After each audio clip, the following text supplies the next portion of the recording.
구절을 찾는 게 많아서 제가 스크린에다가 좀 띄워달라고 그랬어요. 짧게 끝내려고 애쓰고 있습니다. 어쩌면 여러분들이 알고 있는 말씀이지만 조금은 낯설게 들릴 수 있고 조금은 특별하게 들릴 수 있는 말씀이라고 생각이 됩니다. 그러니까 익숙하다는 것이 주는 함정이 있잖아요. 익숙한 거는 항상 당연히 그럴 것이라고 생각하지만 실제로는 우리가 느끼지도 또 경험하지도 못하는 그런 것들이 사실 굉장히 많죠. 특별히 교회가 무엇인가? 우리는 교회가 너무 익숙하지 않습니까? 근데 교회가 무엇인가 하는 것을 생각해 보면 우리는 다 알고 있다고 생각하지만 실제로는 교회가 가족이라고 얘기하죠. 건속이라는 말 가족이라는 말인데요.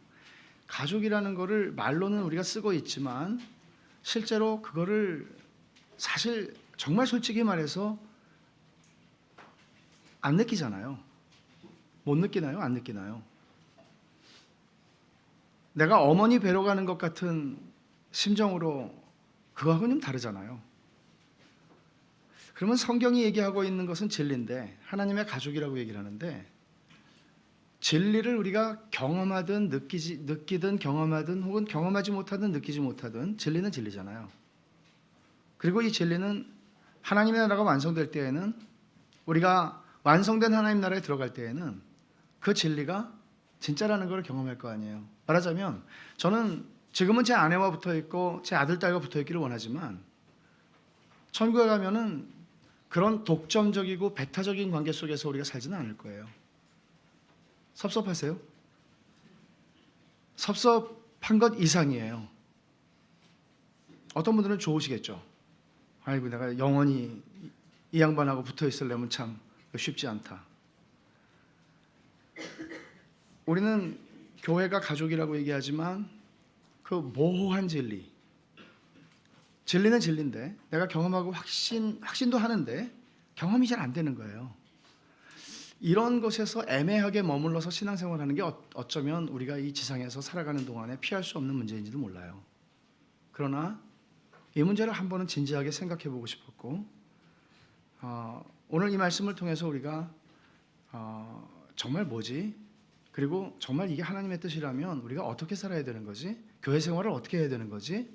이런 생각들을 한번 정말 진지하게 해볼 수 있는 시간이 됐으면 좋겠습니다. 가족에 대한 얘기입니다. 누구에게나 가족이 있습니다. 가족 없이 태어나는 사람 하나도 없습니다.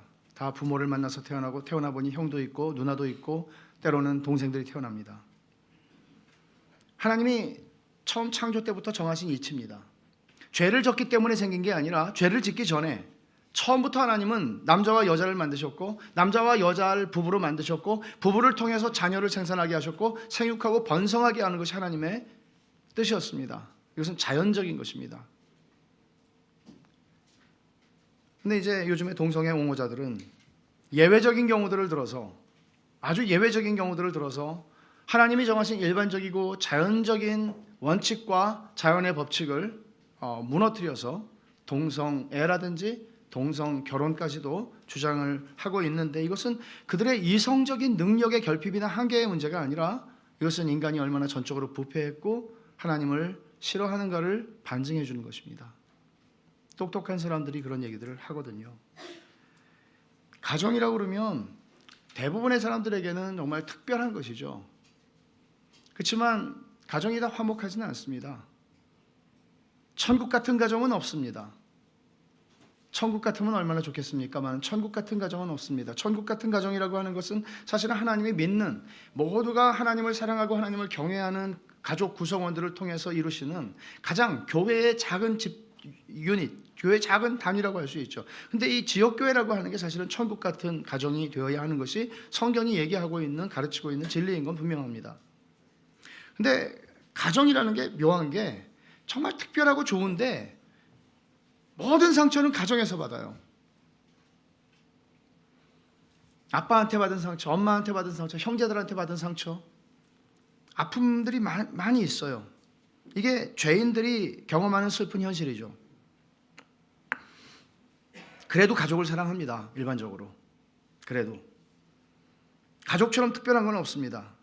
주님이 주님의 그 공생애 중에 에피소드가, 가정과 관련된 에피소드가 하나가 있는데, 주님이 이제 사람들에게 설교를 하고 말씀을 전하고 계셨어요. 그때 제자들이 와서, 주님, 어머니하고 동생들이 왔습니다. 찾습니다. 그러니까 주님께서 뭐라고 얘기하시나 하면, 마가복음 3장 34절과 35절에 보면 둘러보시면서 얘기하세요. 누가 내 어머니이며 동생들이냐? 그렇게 물으시고, 내 어머니와 내 동생들을 보라. 누구든지 하나님의 뜻대로 행하는 자가 내 형제요 자매요 어머니니라. 아니, 어머니하고 동생들이 왔다는데, 혈육이 왔다는데, 주님께서는 누구든지 내 아버지 뜻대로 행하는 자들이 내 형제요 자매요 어머니니라, 이렇게 얘기하시는 거예요. 이거는 주님이 새로운 가족을 규정하신 거예요.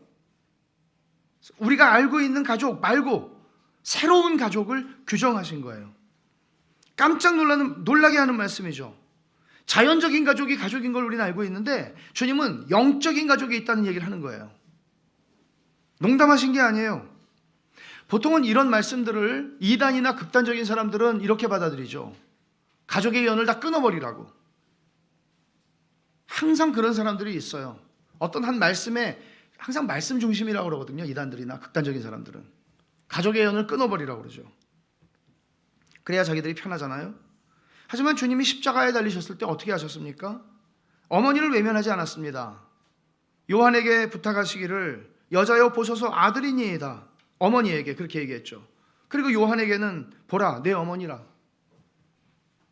그 뒤에 무슨 말씀이 있나 하면, 요한이 그날로부터 마리아, 예수님의 어머니를 자기 집에 모셨다고 했어요. 알아들은 거죠.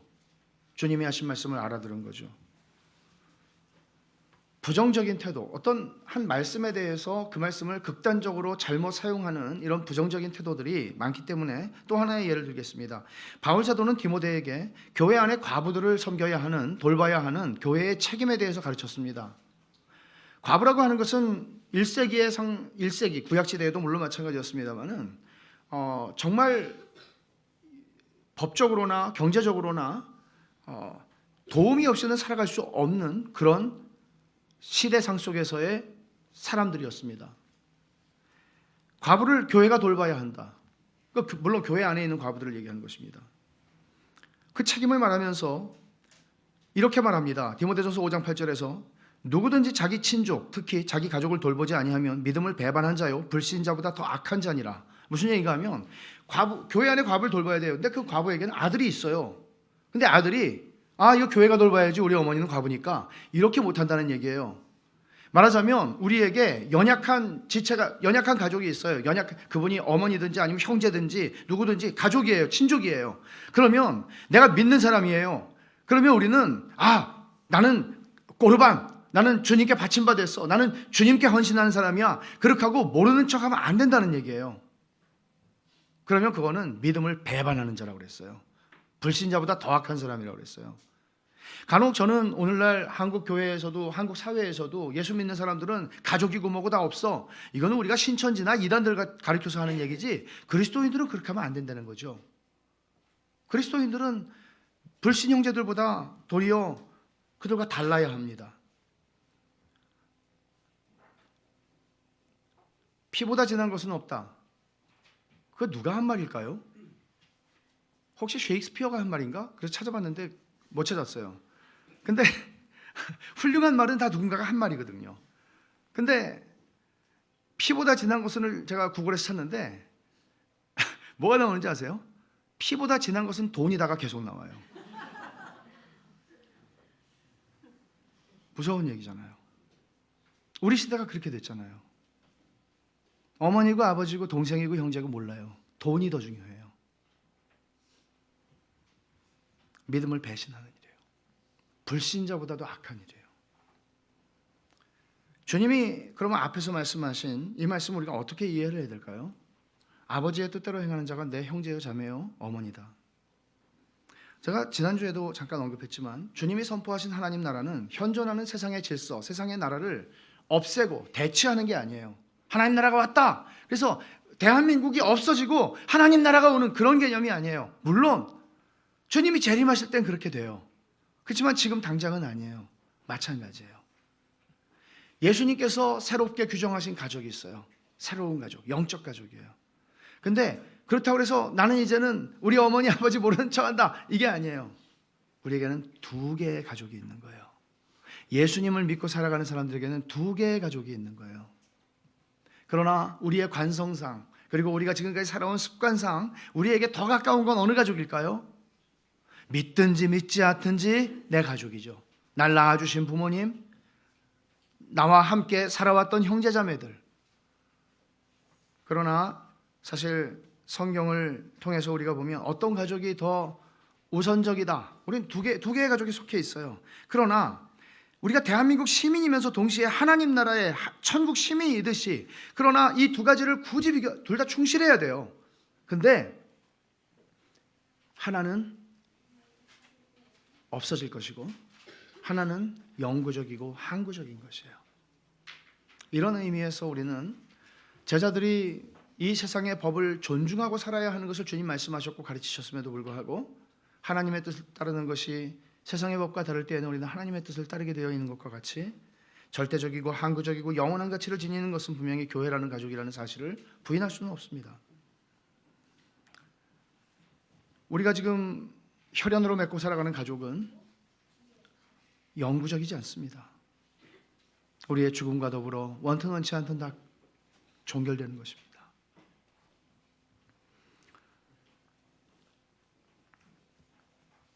우리가 지금 혈연으로 맺고 살아가는 가족이 영원하지 않다는 것, 자연적인 혈연 관계로 맺어진 가족은 노아 언약의 바탕을 두고 있는 일반 나라에 속한 개념이라는 뜻입니다. 분명히 창조 때 하나님이 정하신 거예요. 부모를 통해서 생육하고 번성하는 거예요. 그러나 하나님께서는 노아 언약을 통해서 가족이라는 거 하는 것을 새롭게, 이것은 장차 없어지게 되는 것이에요. 그러면 창세기 6장이죠. 노아 홍수가 일어나기 시작하는 노아의 이야기가 쭉 시작되죠. 읽으셨죠? 그리고는 방주에서 나와서 하나님이 노아와 언약을 맺으시죠. 9장에서. 그리고 12장으로 가게 되면 이제 셈과 함과 야벳이 퍼지면서 그 중에 셈의 후예인 아브라함을 하나님이 불러내셔서 구속의 나라로 불러내세요. 아브라함 언약을 통해서 하나님이 구속의 나라를 불러내시는데, 아브라함과 언약을 맺으시고 하나님이 언약의 표로 할례를 주실 때 창세기 17장에서 할례가 언약의 표잖아요. 근데 누구에게 할례를 받으라고 그러는지 아세요? 창세기 17장을 보면 이렇게 말합니다. 창세기 17장 12절에 너희의 대대로 모든 남자는 집에서 난 자나 또는 너희 자손이 아니라 이방 사람에게서 돈으로 산 자를 막론하고 난 지 8일 만에 할례를 받을 것이라. 너희 집에서 난 자든지 너희 돈으로 산 자든지 할례를 받아야 하리니 이에 내 언약이 너희 살에 있어 영원한 언약이 되려니와 할례를 받지 아니한 남자 곧 그 포피를 베지 아니한 자는 백성 중에서 끊어지리니 그가 내 언약을 배반하였습니다. 아브라함의 자식들만이 아니라 돈으로 산 종이나 아브라함의 이 집안에 아브라함이 거느리고 있는 식솔들 전부 다 할례를 받으라는 거예요. 이거는 혈연으로 맺어진 집단이 아니거든요. 하나님께서는 이런 방식으로, 하나님께서는 당신의 구속의 나라로 부르시는 백성들에 대해서 새로운 가족관계를 암시하신 것이죠. 그리고 주님이 아까 우리가 읽은 마가복음 3장 35절에서 누구든지 내 아버지 뜻대로 행하는 자가 내 형제요 자매요 어머니다 라고 하심으로써 주님은 이거를 도장을 쾅쾅쾅 찍으신 거예요. 명확하게 선언하신 거예요. 그런데 어느 날 부활을 믿지 않은 사두개인들이 예수님에게 와서 뭐 쓸데없는 소리를 한 거죠. 남편이 죽으니까 그 부인이 동생하고 또 결혼해야죠. 동생 또 죽었어요. 동생이 7명하고 결혼했어요. 형제 7명하고. 세상에 이런 일이 일어나지도 않지만 하여간 말도 안 되는 소리를 한 거예요. 그러니까 주님이 뭐라고 그러세요? 마태복음 22장 30절에 부활 때에는 장가도 아니가고 시집도 아니가고 하늘에 있는 천사들과 같으니라. 말하자면 우리의 가족관계라고 하는 것은 너희가 생각하는 것처럼 부활 후에도 영원히 가족관계로 그냥 가는 게 아니다. 주님 그렇게 말씀하세요. 우리가 세상에서 연을 맺고 살아가는 부부관계, 부모와 자식관계, 전혀 무의미해질 것인지에 대해서는 신학자들이 이견이 있지만, 마치 누구시더라? 저 아세요? 제 아내가 천국에서 오래간만이라고 누구시더라? 뭐 그럴 수도 있겠죠. 대개는 이제 치매가 오면 남자분들은 아내를 알아본대요. 다른 건 다 잊어버려도 아내를 알아본대요. 근데 여자분들은 남편을 모른대요. 잘 생각하세요, 의미를. 여튼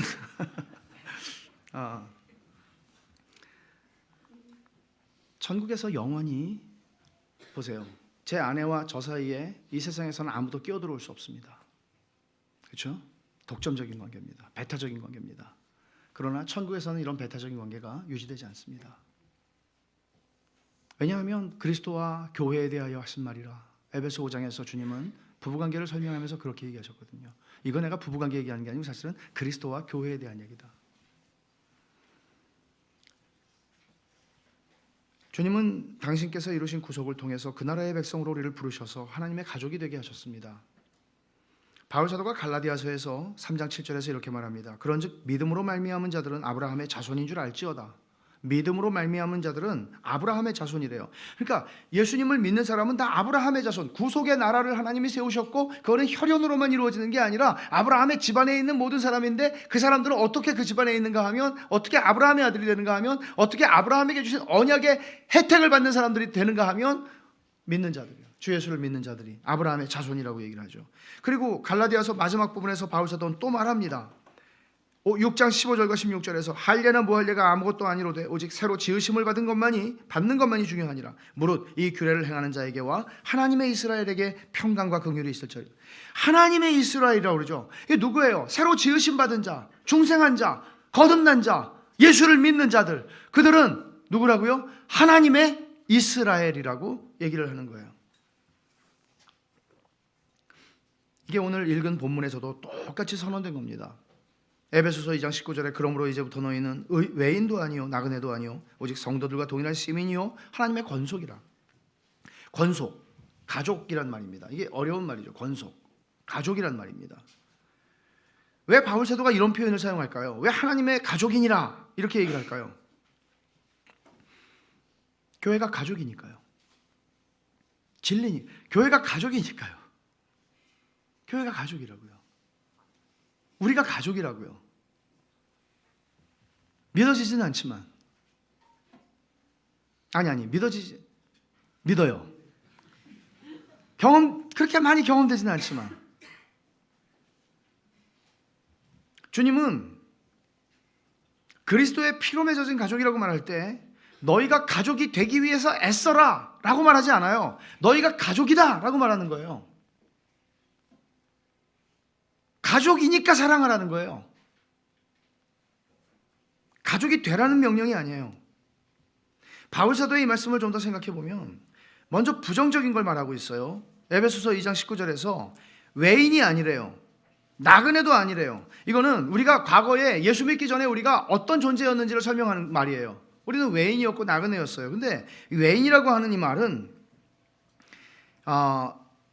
이 뜻이 정확하게 뭔가 하면 우리가 살면서 비교하거나 혹은 자신을 투영함으로써 영향을 받을 수 있는 그런 사람들이 아니야. 이거 증거 집단이라고 그러거든요. 그러니까 누가 흥하든지 망하든지 잘 되든지 못 되든지 죽든지 살든지 나하고 아무 상관없어요. 나하고 상관이 진짜 요즘 말로 1도 없어요. 그런 사람이 외인이라는 개념이에요. 나와 아무 상관없는 사람, 내게 아무 영향도 미치지 못하는 사람이에요. 주님이 이 단어를 사용하신 적이 있어요. 물론 우리말 성경에는 외인이라고 번역되지는 않았어요. 마태복음 25장 35절에 보면 주님이 이렇게 말씀하셨어요. 이 마지막 심판 때의 얘기를 하시면서 내가 줄일 때 너희가 먹을 것을 주었고 목마를 때 마시게 하였고 나그네 되었을 때에 영접하였고 그랬어요. 여기 나그네라고 번역된 말이 에베소서 2장 19절에 외인이라고 하는 말하고 같은 말이에요. 근데 나그네 되었을 때, 내가 나그네 되었을 때 영접했다. 이게 마지막 심판 때를 주님 말씀하시는 건데 나그네라는 말, 이게 내가 영접하거나 돌봐줄 이유가 하나도 없는 사람이라고요. 그 사람이 저기서 죽든지 말든지 나하고 아무 상관이 없는 사람이에요. 내가 그 사람에 대해서 일말의 도덕적 책임이라든지 어떤 아무것도 느끼지 않아도 되는, 사회적으로 보면 그런 사람이에요. 근데 주님은 그 나그네, 이게 외인이에요. 여기서 나그네라고 번역된 게 외인이에요. 그러니까 이 나그네가 여기 19절, 2장 19절에 뒤에 나오는 나그네도 아니요 하고 나그네하고 다른 말이에요. 헬란 말로는 제노스라고 하는 말이 외인, 나그네 이렇게 번역이 된 건데 마태복음에서 나그네로. 근데 이 말은 이 나그네의 정체가 무엇인가? 이거를 40절 마태복음 25장 40절 뒤에 있는 본문을 보면 이렇게 말하죠. 임금이 대답하여 이르시되 내가 진실로 너희에게 이르노니 너희가 여기 내 형제 중에 지극히 작은 자 하나에게 한 것이고 내게 한 것이니라. 내 형제 중에 지극히 작은 자 하나에게 한 게 내게 대하여 한 것이라. 다시 말하면 이 나그네라고 주님이 말씀하신 것은 주님 자신이 뭐 언제 나그네가 되셨다 이런 얘기를 하는 게 아니라 내 형제 중에 지극히 작은 자, 이거는 내 형제 중에라고 그랬죠. 믿는 하나님의 백성들 가운데 무시해도 괜찮은 사람이라고 우리가 쉽게 생각하는 어떤 사람이에요. 여러분의 눈에 평상시에 들어오지 않는 어떤 사람일 수 있어요. 하나님의 가족이에요. 믿음의 형제예요. 근데 나와는 신분상으로든지 어떤 기질상으로든 뭐든지 나하고는 맞는 게 하나도 없는 사람이에요. 교회 생활을 10년, 20년을 해도 한 번도 말을 섞어본 적이 없는 사람이에요. 그리고 별로 할 말이 없는 사람이에요. 그럴 수 있어요. 그 사람이 너무나 약하고 별 볼일 없어요. 세상이 다 무시하는 사람일 수도 있어요. 근데 믿는다고 하는 네가 그를 무시하는 건 다른 일이다. 이게 주님의 말씀이에요. 믿는다고 하는 네가 가족 안에서 그렇게 하는 거는 이건 다른 심각한 일이다 라고 주님 말씀하시는 게 바로 마태복음 25장이 이게 무서운 말씀이거든요. 왜냐하면은 주님이 뒤에서 뭐라고 얘기하시나 하면 25장 45절 46절에 보면 임금이 대답하여 이르시되 내가 진실로 너희에게 이르노니 이 지극히 작은 자 하나에게 하지 아니한 것이고 내게 하지 아니한 것이니라 하시니 그들은 영벌에 의인들은 영생에 들어가리라. 무서운 말씀이에요. 디모데전서에서는 뭐라고 얘기를 하시나 하면은 5장 8절에 아까 우리가 읽은 말씀인데 누구든지 자기 친족 특히 자기 가족을 돌보지 아니하면 믿음을 배반한 자요 불신자보다 더 악한 자다. 이거 일반적인 원리에서 얘기한 거죠. 일반적인 혈연적인 자연적인 우리의 가족을 돌봐야 된다는 얘기를 한 거죠. 영적인 가족은 어떻습니까? 좀 똑같은 원리가 적용되고 있는 거예요. 이 디모데전서 5장 8절을 얘기하고 있는 맥락은 뭔가 하면 교회 안에 있는 디모데야, 교회 안에 있는 과부들을 교회가 책임져야 한다. 돌봐야 한다. 왜? 너희는 하나님의 가족이니까.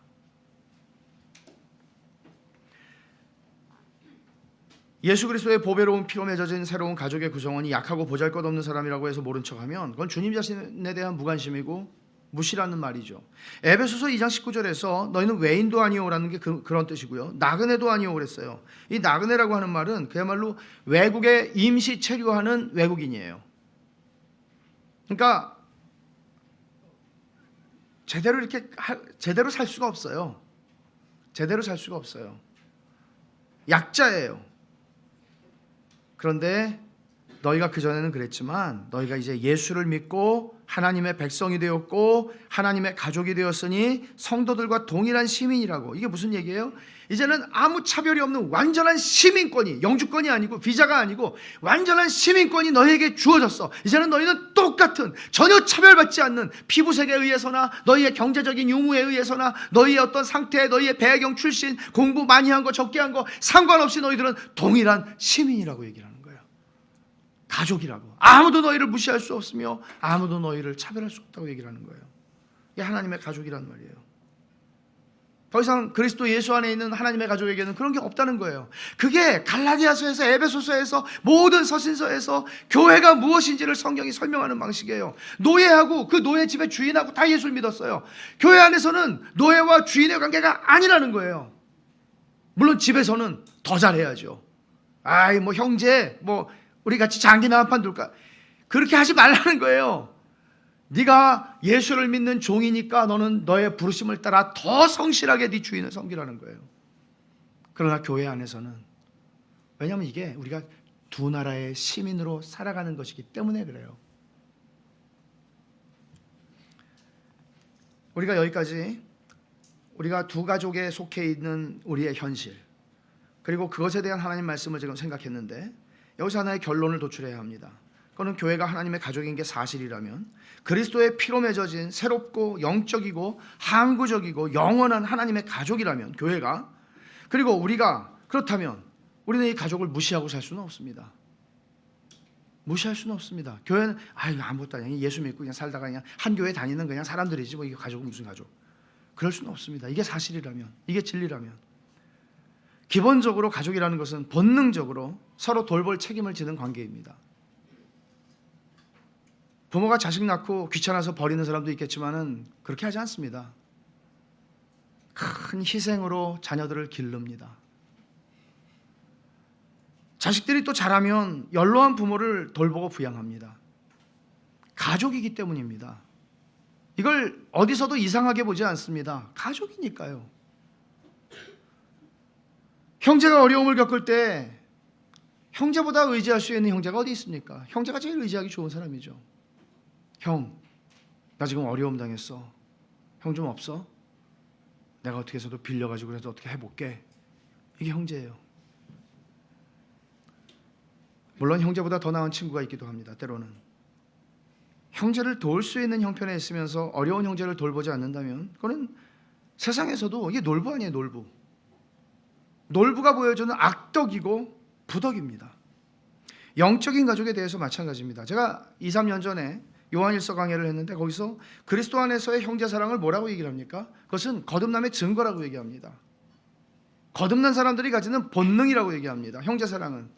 내가 거듭난 하나님의 자녀가 됐어요. 근데 거듭난 하나님의 자녀를 봤는데 저 사람이 나하고 오늘 일면식도 없는 사람이에요. 근데 너무 사랑스러운 거예요. 내 아버지를 저 사람이 너무 사랑해요. 내가 사랑하는 내 아버지를 저 사람이 너무 사랑해요. 그리고 예수님을 사랑해요. 그러니까 마치 10년지기처럼 그렇게 만날 수 있는 거예요. 영적 본능이에요. 그래서 요한일서 3장 14절은 이렇게 말합니다. 우리는 형제를 사랑함으로 사망에서 옮겨 생명으로 들어간 줄 알거니와 사랑하지 아니하는 자는 사망에 머물러 있느니라. 그 형제를 미워하는 자마다 살인하는 자니 살인하는 자마다 영생이 그 속에 거하지 아니하는 것을 너희는 아는 바라. 형제를 사랑함으로 사망에서 생명으로 옮겼대요. 예수를 믿음으로 사망에서 생명으로 옮겼다고 말하는데 형제를 사랑함으로 사망에서 생명으로 옮겼대요.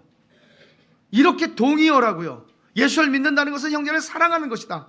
형제를 사랑하는 것은 예수를 믿는 것이다 라고 얘기를 해요. 요한일서 3장 17절은 같이 한번 읽어볼까요? 요한일서 3장 17절. 누가 이 세상의 재물을 가지고 형제의 궁핍함을 보고도 도와줄 마음을 닫으면 하나님의 사랑이 어찌 그 속에 거하겠느냐. 형제를 궁핍한 형제가 있어요. 내가 도와줄 능력이 돼요. 근데 그거를 막고 있어요. 그럼 아버지의 사랑이 어떻게 내 안에 있겠냐고요. 무슨 얘기예요? 저 사람이 내 형제가 아니라는 얘기를 하는 거잖아요. 나 도와줄 수 있는데 안 도와주는 거는. 그러면 네가 아버지 아들 맞냐는 얘기를 하는 거죠 지금. 야고보서에서는 이렇게 말합니다. 만일 형제나 자매가 헐벗고 일용할 양식이 없는데 너희 중에 누구든지 그에게 이르되 평안히 가라 덥게 하라 배부르게 하라 하며 그 몸에 쓸 것을 주지 아니하면 무슨 유익이 있으리요. 이와 같이 행함이 없는 믿음은 그 자체가 죽은 것이라. 하나님의 말씀이 가르치는 바를 깊이 한번 생각해 보십시다. 믿는 자에게 주어진 또 하나의 가족, 영적 가족이 있습니다. 교회입니다. 이게 가족이기 때문에 교회도 영적 가족이기 때문에 상호 돌봄, 서로 돌봄이라고 하는 책임이 주어져 있는 것입니다. 하나님의 가족의 구성원이 맞다면 이 책임과 이 혜택에서 면제되지 않습니다. 이 말보다 이게 사실 본능적 감각이라는 거죠. 이거는 가족에 대한. 그러면 좀 정직하게 정말 우리가 가족이 맞긴 한가 이런 생각들을 우리 스스로에게 던질 필요가 있습니다. 세상에서 끈끈한 동호회나 조직과 비교될 수 없을 만한 독특한 가족 같음이 우리에게 있습니까? 세상에서 끈끈한 가족 같은 것을 보여주는 게 아마 조폭 아닌가 싶어요. 물론 영화에서 미화된 조폭인지 모르겠지만 보면 들어갔다 나와. 나머지는 내가 책임질게. 뭐 이런 게 있잖아요. 근데 그 들어갔다 나오는 게 사실은 두목을 대신해서 들어가는 거잖아요. 그게 나쁘죠. 우리의 두목이신 하나님은 우리가 들어가야 될 지옥을 당신의 아들을 대신 들어가게 하셨잖아요. 조폭을 지배하는 그들을 끈끈하게 묶어주는 건 뭐죠? 의리. 우리는 의리 집단이 아니잖아요. 우리는 믿음의 집단이잖아요. 우리는 그들과 비교된다는 것이 부끄러운 일이죠. 가족인데 가족이 무슨 의리로 뭉칩니까? 가족은 가족 애로 뭉치는 거죠. 사랑으로 뭉치는 거죠. 우리는 우리의 아버지께서 우리를 위하여 우리가 영원한 형벌을 받을 것을 대신 다 받으심으로 우리를 건져주시는 은혜로 말미암아 사랑이 이런 거구나, 내가 너희를 사랑한 것 같이 너희도 서로 사랑하라고 주님 말씀하시는 그 사랑이 이런 거구나를 그렇게 배운 사람들입니다. 그가 우리를 위하여 목숨을 버리셨으니 우리가 이로써 사랑을 알고 우리도 형제들을 위하여 목숨을 버리는 게 마땅하니라. 이건 제가 나중에 좀 더 얘기를 하겠지만 1세기, 2세기, 3세기 그리스도인들이, 아니 그 사람들이 원래 그리스도인들이 누가 있었겠어요. 근데 그 박해와 사회적인 그런 부당함과 이런 것들이 있으면 그런 분위기 속에서 무엇이 그들로 하여금 그리스도인이 되게 만들었을까요? 물론 성령에 거듭나게 하는 역사죠. 그러나 그들이 심리적으로 받았을 압박감, 그들이 느꼈을 이런 많은 저항감들, 그 속에서 그들이 그리스도인이 돼야 되겠다, 내가 교회를 가야 되겠다고 생각하게 만든 게 도대체 무엇이었을까요? 한번 생각해 보십시오. 그들에게 교회는 그들이 잃어버리는 것과 비교할 수 없는 어마어마한 축복이었습니다.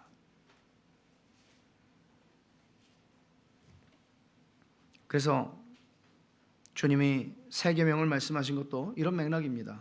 세 계명을 너희에게 주노니 서로 사랑해라. 내가 너희를 사랑한 것 같이 너희 서로 사랑해라. 그러면 너희가 서로 사랑하면 이로써 모든 사람이 너희가 내 제자인 줄 알리라. 교회가 가족이 되는 것, 그것보다 더 큰 복음 증거는 없습니다. 그게 1세기, 2세기, 3세기의 복음 증거의 중요한 열쇠였습니다. 오늘 교회는 다 무너졌습니다. 21세기 한국, 아니 21세기의 지구상에 있는 대부분의 교회들은 이런 면에서 가족됨이 무너져 버렸습니다. 그리고 우리는 가장 강력한 복음 증거의 증거를 상실한 겁니다. 그러면 또 하나의 숙제가 떠오르죠. 어떻게 사랑할 수 있습니까? 한 집안에 살지 않는데 어떻게 사랑할 수 있습니까? 너무나 모르지 않습니까? 우린 서로를 1년이 되고 2년이 되고 3년이 돼도 우리는 너무나 모르지 않습니까? 말이 형제지 이름조차 모를 수도 있고 관심조차 특별히 두어본 적이 없지 않습니까? 그냥 한 교회 다니는 사람 이상도 이하도 아니지 않습니까? 형제의 형편을 꼭 알아야 한다는 부담을 우리가 가지기는 하나요? 하나님이 내게 주신 모든 형제, 하나님이 내게 주신 모든 형제. 예를 들어보죠. 우리 안에 한 형제가 있습니다. 그는 내일이라도 집세를 내지 못해서 내쫓겨야 할 형편입니다. 아무도 그 형제의 형편을 알지 못합니다. 그 얼굴의 수심에 대해서도 우리는 별로 관심이 없습니다. 코이노니아 그룹에서 새 집, 새 차, 새 가구에 대해서 말합니다. 극단적인 극화시킨 것입니다. 그리고 코이노니아 그룹을 마치고 헤어지면서 친절하게 모두 인사할 겁니다. 평안히 가라, 덥게 하라, 배부르게 하라, 오늘 밤에 푹 쉬고 잘 자라. 우린 주님 앞에 섰을 때 주님이 말씀하셨던 나그네와 외인인 줄을 몰랐다고, 나는 그 형제가 나그네와 외인일 줄은 정말 몰랐다고, 그렇게 우리는 핑계를 대면 그게 면책 사유가 될 수 있을까요? 우리 교회 안에서 얼마든지 일어날 수 있는 일이 아닐까요? 우리는 더 많이 알아야 하고 더 많이 오픈해야 하지 않을까요? 우리는 서로를 알기 위해서 개인적으로 더 많이 자주 만나야 되지 않을까요? 그리고 정말 노력을 많이 해야 되지 않을까요? 뭐 하는 사람인지조차 모른 채 얼굴만 바라보고 저 사람이 우리 교인이다 하는 것 정도를 알고 10년, 20년 혹은 그 이상의 시간을 한 교회에서 가족이라고 형제라고 말하면서 지낼 수도 있지 않겠습니까? 세상에 자존심이라고 하는 게 가족 안에서 그렇게 중요하게 여겨져야 하는 걸까요? 아픈데 아프다고 말도 못하는 자존심 때문에, 힘든데 힘들다고 말도 못하는 그게 가족인가요? 이런 질문이 있을 수 있습니다. 게으른 형제, 일하기 싫어하는 사람에게 어떻게 해야 합니까? 바울 사도는 이런 경우를 지적해서 말씀합니다. 데살로니가후서 3장 10절에 우리가 너희와 함께 있을 때에도 너희에게 명하기를 누구든지 일하기 싫어하거든 먹지도 말게 하라 하였더니 우리가 들은즉 너희 가운데 게으르게 행하여 도무지 일하지 아니하고 일을 만들기만 하는 자들이 있다 하니 이런 자들에게 우리가 명하고 주 예수 그리스도 안에서 권하기를 조용히 일하여 자기 양식을 먹으라 하노라. 이렇게 말한 후에 바울 사도는 이런 것이 우리의 선한 일을 멈추게 할 수 없다. 너희는 선을 행하다가 낙심하지 말아라. 이거 퍼져도 끝이 없습니다. 저 사람은 일을 하려고 하질 않아요. 그러면 형제들이 어떻게 해야 됩니까? 따끔하게 충고도 할 수 있고 할 수 있죠. 가족이니까. 선한 일을 그것 때문에 멈추지 말라는 거예요. 이렇게 착한 일이 교회 안에서는 넘쳐야 된다는 거예요. 이게 주님이 의도하신 하나님의 가족이에요. 우리가 지난해 10월에 은혜와 돈 시리즈의 설교를 통해서 상고한 말씀 중에 고린도후서 9장 8절이 있습니다. 얼마나 아름답고 얼마나 멋진 말인지 몰라요. 같이 한번 읽어보죠. 하나님이 능히 모든 은혜를 너희에게 넘치게 하시나니 이는 너희로 모든 일에 항상 모든 것이 넉넉하여 모든 착한 일을 넘치게 하려 하게 하심이라. 자연적인 가족은 다 한계가 있으니까 아버지가 자식한테 잘해주고 싶어도 한계가 있으니까 다 마음만큼 잘해주지 못하죠. 형제도 그렇고. 근데 영적 가족은 다르대요. 바울 사도는. 왜냐하면 우리의 모든 은혜의 원천이 하나님이시기 때문이죠. 우리가 하나님의 가족이기 때문이고 하나님이 우리를 돌보시는 아버지, 우리의 가장이시기 때문이래요. 전능하신 아버지, 자비하신 우리 아버지가 우리를 돌보시기 때문에 우리는 넘치도록 착한 일을 할 수 있대요. 사실은 이런 대목에서는 아멘이 나오는 겁니다. 제가 아멘을 별로 안 좋아하지만 할 수 있대요. 나같이 부족한데 내가 누구를 돕고 누구를 섬기나? 그렇지 않대요. 제한된 물질로 알아서 돌보라, 그렇게 명령하시는 게 아니에요. 하나님이 능히 모든 은혜를 너희에게 넘치게 하시나니. 얼마나 놀라운 약속이에요. 그래서 이 말이 가능한 거예요. 잠언 11장 24절에 흩어 구제하여도 더욱 부하게 되는 일이 있나니 과도히 아껴도 가난하게 될 뿐이니라. 아이고 나 요거밖에 없는데 나눠주면 어떻게, 나 가난해, 나 먹을 것도 없는데. 그렇게 안 된대요. 하나님의 가족 구성원들은 자신들이 현재 가지고 있는 물질에 제한되는 존재가 아니라는 얘기를 하는 거죠. 우리 가족의 당장의 필요를 위해서 기도하는 게 익숙하잖아요. 여러분, 내일 우리가 지금 돈이 얼마가 필요해요. 주님, 우리 가족에 이게 없으면 우리 큰일 나요. 주님 제발 주세요. 익숙하죠. 근데 여러분, 우리의 새로운 가족의 필요를 위해서는 그렇게 기도하는 게 익숙하신가요? 필요를 우리가 알지 못하는데 어떻게 기도할 수 있을까요? 오늘 마태복음 6장을 읽으면서 우리에게 일용할 양식을 주옵시고. 이 우리가 누구죠? 우리 가족, 자연적인 가족을 포함할 수 있지만 사실은 엄밀하게 말하면 하늘에 계신 우리 아버지라고 부를 수 있는 영적인 가족의 기도예요. 하나님, 우리 중에 어려운 형제가 있어요. 하나님, 그 형제의 필요를 채워주세요.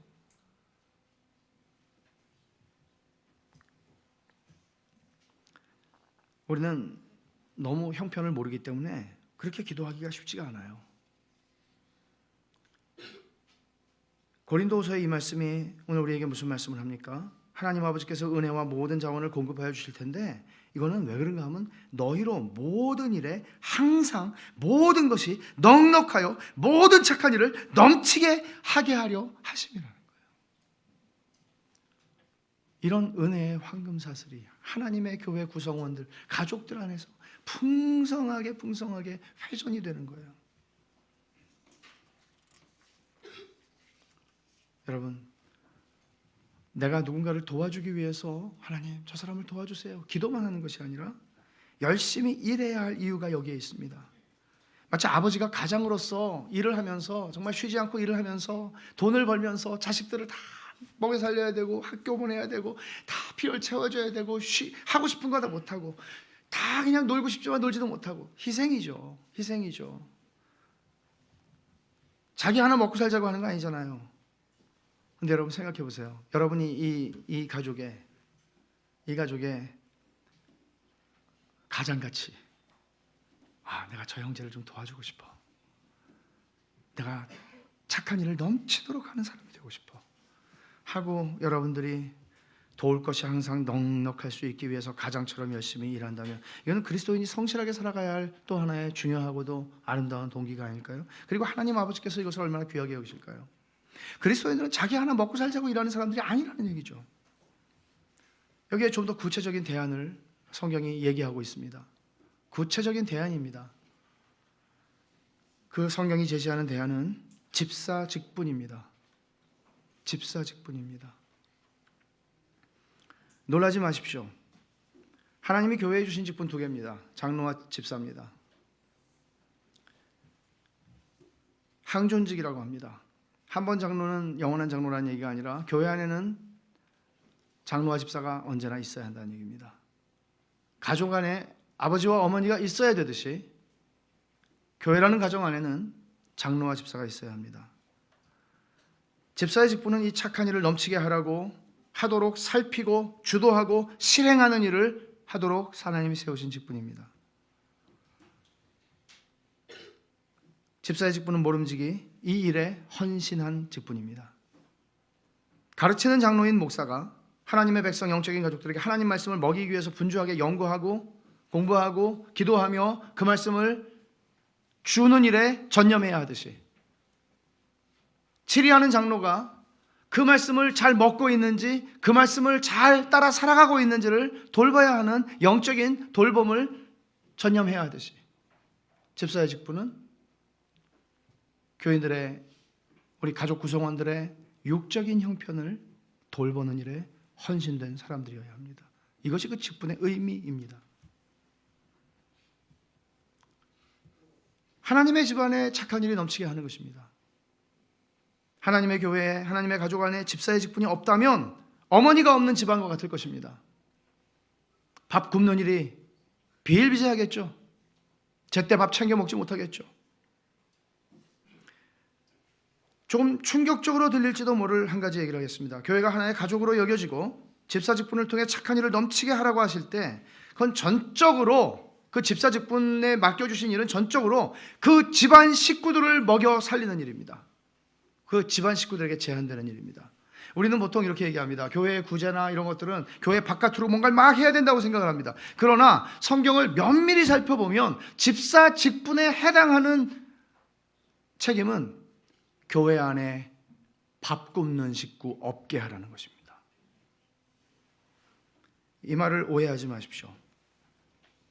교회 주변을 도와야 하는 것 옳고 바른 것입니다. 해야 하는 일입니다. 하지만 자기 집안 식구도 먹이지 못하는 엄마가 옆집 애들만 계속 먹이면 정상입니까? 비정상입니다. 처음 집사 직분이 세워진 건 초대 예루살렘 교회에서 과부들을 공개하는 일에서 불평과 원망이 일어났기 때문에 생겼습니다. 사도행전 6장 말씀이죠. 오늘 읽을 말씀이 다 나오네요. 오늘 아침 맥추엔으로 읽은 말씀이. 맥추엔 다 읽고 계십니까? 새해 시작했는데 6일밖에 안 됐는데 표가 있으니까 가져다가 밀린 거 읽지 마시고 오늘부터 시작하십시오. 사람들이 적었을 때는 문제가 없었습니다. 제자가 더 많아지자 사도들이 처음에 감당하는데 규모가 커지니까 불평이 생기는 거예요. 그래서 사도들이 집사를 세우고 자신들은 말씀과 기도에 전념하겠다고 합니다. 집사들을 세웠습니다. 교회가 평안해졌습니다. 그리고 성경은 이렇게 말합니다. 하나님의 말씀이 점점 왕성하여 예루살렘에 있는 제자의 수가 더 심히 많아지고 허다한 제사장의 무리도 이 도에 복종하니라. 집사가 세워지자 집안이 평안해집니다. 이게 집사 직분이 필요한 이유이고 하나님께서 교회에 집사 직분을 주신 이게 대안입니다. 가족이 엄마가 없는 가족은 뭔가가 빠져있는 가족이란 말이에요. 집안 식구들 돌보고 먹이는 일.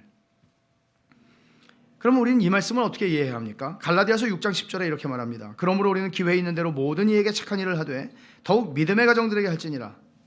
모든 이에게 착한 일을 하되 믿음의 가정들에게 우선적으로 해라. 이거는 집사 직분에게 한 말씀이 아니에요. 이거는 모든 신자에게 한 말이에요. 이거는 제가 사회생활을 다룰 때, 오늘 교회 생활하고 있잖아요. 사회생활을 다룰 때 따로 얘기할 거예요.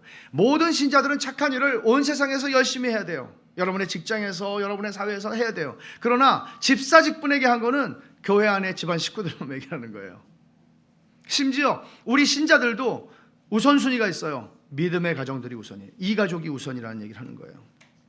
바깥에서 착한 일을 수도 없이 많이 하지만 실제로 내 형제 자매가 헐벗고 있는 거를 마다 못 본 채 하지 말라는 얘기죠. 그리스도인 개인으로서 우리가 해야 하는 일은 나중에 다루겠습니다. 오늘 우리의 관심사는 교회가 새로운 영적 가족이라는 것, 이게 어떤 의미이며 이것은 우리에게 어떤 책임을 부여하는가 하는 것입니다. 자, 그럼 마지막으로 풀어야 할 것이 이것입니다. 교인됨의 특권에 관한 것입니다. 우리가 어떻게 가족이 되죠? 엄마가 배 아파가지고 그거를 뱃속에 9달을 넣고 있다가 배 아파가지고 나서 자식이 돼요. 보통 관계가 아니죠, 이거는. 그래서 뭐 모성애는 얘기해도 뭐 부성애 별로 얘기 안 하잖아요. 근데 보통 관계가 아니에요. 이렇게 해서 자식이 되니까 이거는 세상에서 끊어질래야 끊어지기 힘든 관계예요. 그럼 보세요. 우리 영적 가족은 어떻게 가족이 되죠? 어떻게 됩니까? 등록하면 한 30자 쓰면 우리 교회의 교인 등록 과정이 어렵다는 얘기도 가끔가다 듣는데 사실 이거는 제가 생각하는 거에 비하면 10분의 1도 안 하는 거거든요. 등록이 가볍고 쉽다면 그만큼 교회의 결속은 떨어지게 되고 교회의 가정이라는 거는 이건 말에 불과한 것이 될 수밖에 없을 것입니다. 등록을 통해서 가족이 되는 것이 아니라 성령의 거듭나게 하심을 통해서 가족이 되는 것이죠. 성령의 거듭남을 통해서 가족이 될 때 그것은 보편적이고 우주적인 교회의 가족이 되는 것인데 우리가 세상의 모든 그리스도인을 다 사랑할 수는 없어요. 그래서 하나님은 우리에게 작은 단위의 사랑할 가족을 주시는 게 지역교회예요. 여기서 사랑하지 못하면 여러분들은 사랑한다는 건 거짓말이에요. 벳샬롬 교회라는 가정에서 하나님이 우리에게 주신 가족들을 사랑하고 돌봐야 하는 가족으로 맺어진 식구들이에요. 만일 교회가 오늘 우리가 살핀 말씀처럼 그렇게 서로를 철저하게 책임지는 착한 일이 넘치는 곳이라면 교인됨이라는 것은 우리에게 어떤 의미가 있을까요? 엄청난 거예요. 엄청난 것 아닙니까? 교인이 되는 순간 엄청난 특권을 얻는 것이죠. 이렇게 많은 가족을 얻다니. 주님이 너희가 형제자매 모친을 버리면 너희가 100배나 얻겠고 그랬죠. 여러분 100명이 작습니까? 100명의 가족이? 어디 가서 굶을 일 없습니다. 가족이 100명이면. 직장 잃어버려도 다 먹고 삽니다. 웬만큼은. 가족이 100명이면. 그런 얘기죠. 이것은 이 세상에서나 내세에서나 통하는 얘기입니다. 왜냐하면 이 세상에서 교회를 주셨기 때문이에요. 그럼 어떻게 교인이 됩니까? 내가 그냥 원해서 등록한다고 그러면 다 교인이 되죠. 그게 일반적으로 이 세상에 지금 교회들이 하고 있는 방식이죠. 그렇게 해서 교회가 세워질까요? 허물어질까요? 여러분들이 여러분의 가족이 4명이라고 치고 우리도 좀 큰 가족이 되고 싶어. 그래가지고 막 40명, 400명, 내년에는 800명 목표로 막 그렇게 해서 막 가족들을 막 우리 가족 할 사람 막 사인 받고 다니나요? 책임질 수가 없잖아요. 책임질 수가 없잖아요. 교회도 똑같아요. 주님의 말씀을 생각해 보세요. 누구든지 하나님의 뜻대로 행하는 자가 내 형제요 자매요 어머니니라. 하나님의 뜻대로 행하는 순종하는 것은 거듭난 사람의 특징이에요. 거듭난 사람에게 주시는 은혜예요. 우리 안에 그게 있는 걸 확인할 때 우리들은 껴안을 수 있는 가족이 되는 거예요. 그리고 내 형제가 굶는 거, 내 형제가 어려움을 당하는 거, 내 형제가 아파하는 거, 내 형제가 신음하는 거를 우리는 나 몰라라 하고 잘 가, 잘 자 그렇게 얘기할 수 없어요. 하나님의 뜻대로 행하는 사람들이 우린 맞습니까? 우리의 가장이신 하나님의 뜻대로 행하기를 원하는 사람들 맞습니까? 그래요. 우리 믿음이 약하기 때문에 늘 넘어져요. 너무나 많이 넘어져요. 하지만 주님 또 넘어졌습니다. 하지만 나는 어떻게든지 아버지 뜻대로 살고 싶으니 주님 나를 조금 도와주세요. 이게 하나님의 자녀들입니다. 이런 교회는 맹숭맹숭한 관계로 서로의 관계가 이어지는 교회일 수는 없을 것입니다. 말로 벳샬롬 가족이 되신 것을 환영하고 축복합니다 라고 하는 것이 단지 말이 아니라 우리가 그 말을 할 때 말을 하는 사람이나 말을 듣는 사람이나 얼마나 그 진의를 주님이 말씀하신 그 풍성한 의미를 알겠습니까? 조금밖에 모르죠. 그러나 그걸 더 많이 알았으면 좋겠습니다. 우리의 2019년의 교회 생활을 통해서 한번 진짜를 좀 보고 싶습니다. 주님이 당신의 피로 우리를 가족이 되게 하셔서 벳샬롬 교회로 우리를 부르셨습니다. 가족이 되게 하셨습니다. 이 은혜를 알고 이 새로운 가족을 향한 아버지 하나님의 뜻을 우리가 명백히 오늘 말씀을 통해 확인하셨다면 자신을 돌아보며 회개하며 하나님의 교회를 이루어 갔으면 좋겠습니다. 그러므로 이제부터 너희는 외인이 아니요 나그네도 아니요 오직 성도들과 동일한 시민이요 하나님의 가족이라. 하나님이 그리스도 안에서 우리를 가족으로 만드셨던 것처럼 우리가 가족됨의 풍성한 은혜를 누리게 하여 주시고 우리가 함께 걸어가는 여정 속에서 우리를 멋지고 깊은 결속을 누리는, 가족의 결속을 누리는 그런 은혜를 주시기를 구하십시다. 기도하겠습니다. 하나님 아버지, 감사합니다. 세상에서 가족이 있어도 우리에게 영원하고 항구적인 절대적인 가족, 영원한 영적인 가족을 주신 것을 감사합니다. 하나님 아버지, 저희들이 가족됨을 더 깊이 누리게 하여 주시옵소서. 예수님의 이름으로 기도하옵나이다. 아멘.